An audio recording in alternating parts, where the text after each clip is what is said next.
parlons de ce qui t'intéresse directement aussi aujourd'hui, la réforme du collège. Écoute bien, parce que ça tu le sais, Jacques, 4e grève contre la réforme du collège. Alors écoutez. La réforme, elle est prévue pour la rentrée 2016. Les grèves, c'était celles du 19 mai, du 11 juin, du 17 septembre. Alors qu'est-ce qui est contesté essentiellement, si j'ai bien vu, c'est la part d'autonomie qui est donnée au collège, la suppression d'une partie des classes bilingues, notamment 2 langues dès la 5e, et puis l'entrée normalement de matières d'éveil et d'ateliers. Fatima. Donc, écoutez, Madame la prof de collège. Pour perdre définitivement mon boulot, je vais vous dire.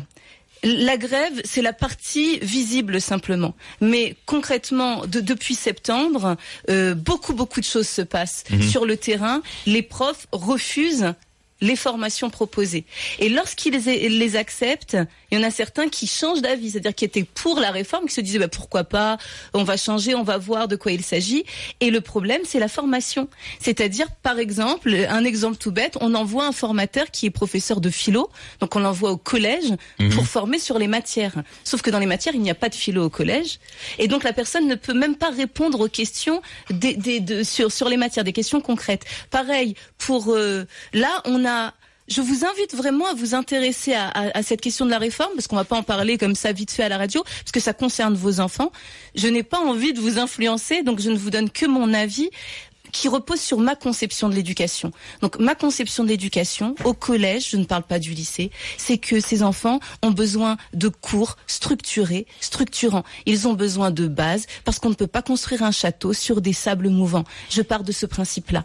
Partant de là, tout ce qui est EPI, donc les projets interdisciplinaires, c'est beau, j'adore ce mot, c'est beau, des projets, l'interdisciplinarité. Mais ça veut dire quoi concrètement? Que va-t-il se passer? Concrètement, c'est du flou. Concrètement, c'est des grands mots. C'est-à-dire qu'on va fabriquer des élèves qui seront incollables sur les éoliennes, mais qui seront incapables d'écrire une phrase correcte. Et ça ne me fait pas rêver, vous voyez. Donc on va dire que je caricature. Alors, s'il vous plaît, renseignez-vous, regardez. Ça peut marcher cette réforme, mais le problème c'est que ça peut marcher si par exemple votre enfant, vous avez des cours à côté, il est académia en même temps, il prend des cours d'anglais, sa nounou était bilingue, et il est un peu timide, donc il vient à l'école pour prendre la parole, pour dépasser tout ça, ça marche. Mais si votre enfant a des vraies difficultés, et si vous attendez que l'école joue son rôle d'école, à savoir donner du savoir, eh bien là, ça ne va pas. Donc moi, je ne fais pas grève pour mes salaires. Désolée pour les collègues, ma grève, c'est vraiment contre cette réforme. Parce que elle va nous faire dépenser beaucoup d'argent, parce que notre ministre va changer tous les niveaux en même temps, c'est du jamais vu. Mais moi, ce que je voudrais comprendre, donc on pourra même pas revenir en arrière après, c'est ça. D'accord, mais concrètement. 4 niveaux, 6e, 5e, 4e, 3e, tous les programmes en même temps, ça veut dire de nouveaux manuels qu'on va payer, les formations en ce moment qu'on paye alors qu'elles ne fonctionnent pas, des cours qui n'ont pas lieu, parce que les professeurs qui sont fermés pendant les heures de cours, c'est comme ça, on paye les formateurs aussi bien sûr, et même les inspecteurs qui râlent rarement ont écrit pour dire qu'ils étaient inquiets, qu'il fallait faire attention, que l'échéance politique, l'échéance électorale, il fallait vraiment qu'elle ne rentre pas en considération. Alors ça, c'est un vœu pieux, qu'il fallait. Donc voilà, alors peut-être que je suis une naïve, mais moi je pensais qu'on allait penser aux enfants. Et puis ensuite je te repose une question, Jacques. Que s'est-il passé, Jennifer ? Elle est totalement inutile, il n'y avait aucune urgence à faire cette réforme des collèges. Je prends d'ailleurs l'exemple des classes bilingues. En France, ça marchait bien. Alors moi déjà j'ai un principe, lorsque quelque chose marche, j'y touche surtout pas. Et elle revient en arrière là. Voilà, mais elle revient en arrière pour Paris, 100% à Paris. Un message pour la ministre, qu'elle écoute les pseudo-intellectuels, qui ont quand même quelques idées sur l'éducation, et même pour une fois je vais lui conseiller d'écouter 2 anciens ministres, Jean-Pierre Chevènement et Bayrou. Parce que Bayrou, il a mis 4 ans pour s'apercevoir que ce qu'il avait été fait, c'est-à-dire rien. Mais il avait fait, par contre, il a fait un livre qui était excellent. Elle a qu'à lire le livre de Bayrou, et là-dessus, elle saura ce qu'il faut faire. Donc surtout, qu'elle annule cette réforme. Cette réforme, c'est un bide. Et puis, il y en a... Justement, pourquoi est-ce qu'elle n'annule pas? Pourquoi est-ce qu'elle n'écoute pas Najat Vallaud-Belkacem? Parce qu'on a 4 mouvements quand même, justement. Il y a beaucoup de fierté. Je pense qu'il y a beaucoup d'ego aussi. La volonté de marquer son temps et d'avoir la réforme Najat Vallaud-Belkacem, quoi, c'est ça. Parce que les grands mots, les mots sont beaux. Les mots qu'elle utilise, ils sont beaux. Ils font rêver. L'égalité, la mixité. Voilà, c'est des beaux mots. Mais moi, je ne suis pas dans les beaux mots. Dans la réalité, ça va renforcer les inégalités sur le terrain. Parce que ça ne sera pas applicable. Je ne vous parle même pas, Mais moi, je voudrais comprendre. Tu vois, moi, alors, écoute-moi, une seconde. Ne pas nous entendre. Écoute-moi une seconde.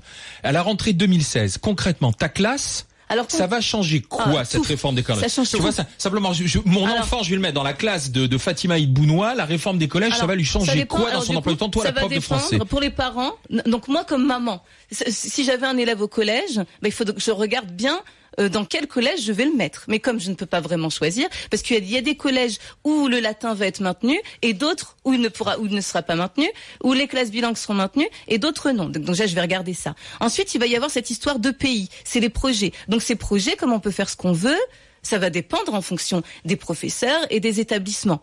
Et ça prend sur les cours. C'est-à-dire concrètement, sur les cours de français, tu vas en dégager pour ces fameux ateliers, c'est ça. J'aurai moins de temps pour faire mes cours. Mais en même temps, sur ces ateliers, tu peux aussi faire approfondir. Le problème, c'est qu'il faut que je sois ces projets, ça sera avec un autre collègue. Et c'est par exemple sur l'écologie, sur la citoyenneté, le genre et tout ça. Mais moi, pour que les élèves, je veux bien réfléchir sur le genre, mais j'ai l'impression qu'ils veulent former des citoyens.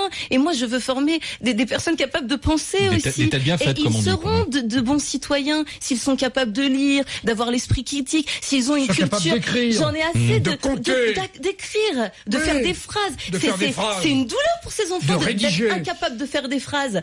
Et donner, on dirait que la culture, c'est un gros mot dans ce pays. On veut l'école ouverte, mais moi, je veux bien ouvrir l'école, mais ne cassez pas les portes. J'ouvre la fenêtre de ma classe.